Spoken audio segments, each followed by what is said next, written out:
तरी हेच माझं म्हणणं होतं ना, बाहेरची चर्चा बाहेर झाली असती सभापती महोदय. सभापती महोदय, आता आपण म्हणताना म्हणलं की बा इलाका भी हमारा धमाका भी हमारा. सभापती महोदय, आम्ही जे मुद्दे मांडले होते त्यामध्ये पण देखील जे उत्तर अपेक्षित आम्हाला होतं, तुम्ही जे बोललात ते सकारात्मक दिलं, आम्ही स्वागत करतो तुमच्या काय निर्णयाला.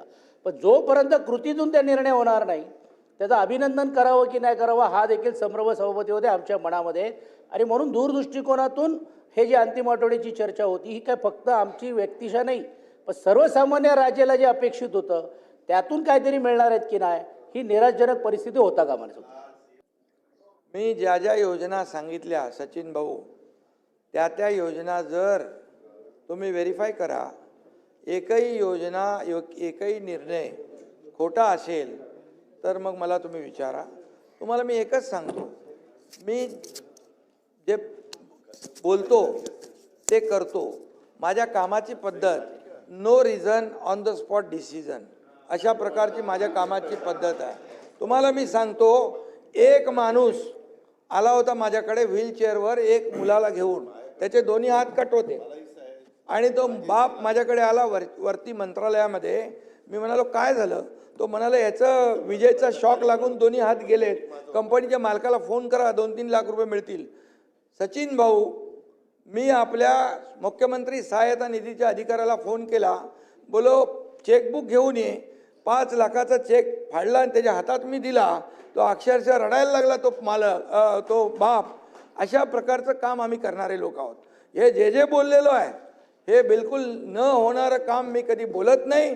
आणि जे आम्ही शब्द दिलेला आहे, दादा पण आलेले आहेत, आम्ही जे बोललोय लाडकी बहीण योजना तुम्ही सांगता बंद होणार, कधी बंद होणार नाही. कर्जमाफी योग्य वेळी आम्ही करणार. जे आम्ही 2100 अरे करणार बोललो ना मगाशी, योग्य वेळी करणार आम्ही. तुम्ही काय म्हणजे एवढ्या 5 वर्षाकरता असतं ना ते. अरे बाबा तुम्ही लोक शांतता तारीख फोल्ड डाऊन शांतता. ओ सचिन भाऊ बसा. ओ काही लोक म्हणत होते काही ओ सतेज दे बरोबर बोलले ते. आम्ही जे बोललोय ते करणार. तुम्ही शब्दाचे पक्के आहे आणि तुम्ही तारीखचं म्हणता.